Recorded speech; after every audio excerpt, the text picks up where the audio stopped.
太猛了！郭雨欣半年狂刷8部10亿播放剧，首部封神之作引全网炸锅。半年8部剧全部破10亿，这样的成绩如果只出现一次，也许还能用运气来解释。但当它在短短几个月里连续发生在同一个人身上，这件事本身就已经变得不简单了。更值得思考的是，在短剧赛道竞争越来越激烈的今天，几乎每天都有新人出现，也不断有人被遗忘。为什么偏偏是他能够稳定地留在观众的视线里，甚至一步步占据屏幕？很多人第一次认识郭雨欣，或许只是因为某一个角色，但当你看过他更多作品之后，会慢慢意识到，他带给观众的并不只是某一部剧的记忆，而是一种很难被替代的存在感。他是科班出身，中央戏剧学院的训练背景让他在进入这个行业之前就已经具备了扎实的表演基础。而在短剧这样节奏极快、留给演员空间极少的环境里，这种基础反而变得尤为重要。因为短剧没有耐心，观众也没有耐心。角色如果在第一时间立不住，很难再有机会翻盘。而他几乎每一次都能在第一时间让观众相信这个角色的存在。但问题也随之而来，能立住并不代表能持续。短剧演员不少，报1部2部不难，难的是一直被选择。看到这里，你或许也会开始好奇，在同样的赛道里，为什么只有他能够把连续爆款变成一种常态？把他的作品放在一起看，会发现一个很清晰的规律。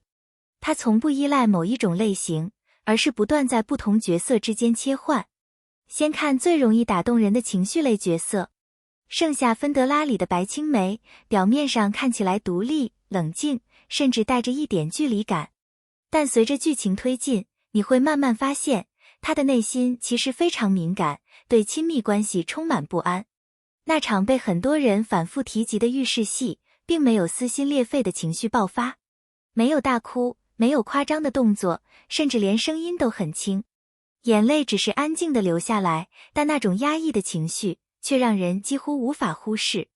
他没有去表现痛苦，而是把痛苦藏在细节里，让观众自己去感受。这种处理方式比直接的情绪宣泄更有力量。很多观众在看这一段时，会不自觉地安静下来。那种情绪不是被推着走，而是慢慢渗进来的。情绪的另一端是彻底的释放。心动还请告诉我里的林浅是一个从隐忍走向反击的角色。前期的压抑和后期的转变，如果处理不好，很容易显得突兀。但他在这个过程里的变化是有层次的。拿到诊断书的那一刻，他没有立刻崩溃，而是先停住。那1秒的停顿，让人感觉到他在试图理解发生了什么。而当他决定离开时，眼神已经发生了变化。不是突然变强，而是慢慢看清一切之后的冷静。观众之所以会觉得解气，并不是因为剧情设定，而是因为这个角色的选择是可以被相信的。经历了情绪的压抑和爆发之后，他又迅速切换到了完全不同的节奏。在8月盛夏和以你婚色属于甜宠类型，但他并没有把它们处理成同一种感觉。在旧情人重逢的故事里，那种若即若离的情绪是通过细节一点点建立起来的。他的眼神往往比台词更早表达情绪，让观众在角色还没开口之前，就已经读懂了他的心思。而在豪门联姻的设定中，他的情感变化更加清晰。从最初的疏离，到慢慢产生依赖，再到最终的投入，每一个阶段都有不同的状态。这种细腻的变化，让原本容易套路化的剧情变得更有层次。如果继续往下看，会发现它并没有停留在这些相对安全的类型里。我本微莫凡尘几乎没有明显的戏剧冲突，讲的是普通人的生活。这样的角色没有强烈的情节推动，很容易显得平淡。但他选择了一种更自然的表达方式，没有刻意去强调情绪，而是在日常生活的细节中，让角色慢慢浮现出来。观众不会被强烈的情节吸引，但会在不知不觉中被留下。这种留住的能力往往更难。真正的突破，往往出现在离开舒适区的时候。东北爱情往事、闪婚玫瑰里，她完全改变了以往的形象。从都市女性到带着烟火气的东北女孩，这种转变不仅是外在的，更是内在的。语言、节奏，甚至身体的表达方式都发生了变化。但她没有刻意去强调这些差异，而是让角色自然生长出来。那种直爽和韧劲，不是被表演出来的，而是被感受到的。类似的突破也出现在我们野蛮生长里。在荒漠的环境中，角色几乎失去了所有外在依托，只剩下内心的变化。他的表达方式非常克制，没有通过夸张的情绪去吸引注意，而是通过细微的变化，让观众慢慢进入角色的世界。那种情绪的流动是缓慢的，但也更持久。再回到轻松的甜宠类型，国民老公带回家则把情绪推向了另一种极致。双向暗恋的设定并不新鲜，但他通过节奏的控制，让这种关系始终保持张力。眼神的停留、距离的变化、语气的微妙差别，都在不断牵引观众的情绪。很多人会一集接一集地看下去，并不是因为剧情有多复杂，而是因为情绪被持续吸引。当这些作品放在一起看，一个非常清晰的特点就出现了。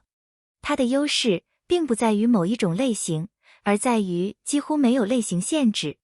如果一定要总结，可以用3个方面来概括。第一，是情绪控制。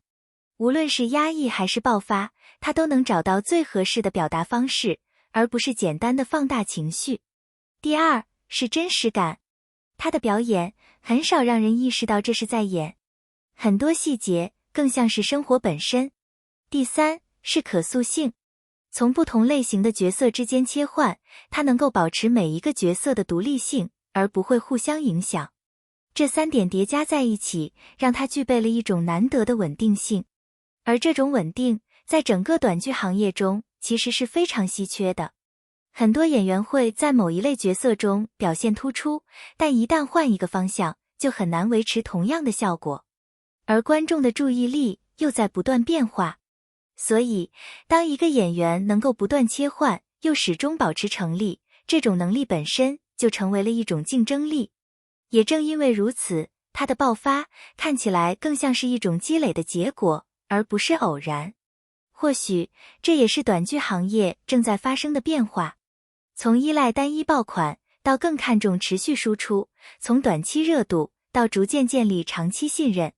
当观众开始记住演员，而不仅仅是作品的时候，这种变化就已经开始发生。那么，你在这些作品里最喜欢的是哪一个角色？你更看重一个演员的哪种能力？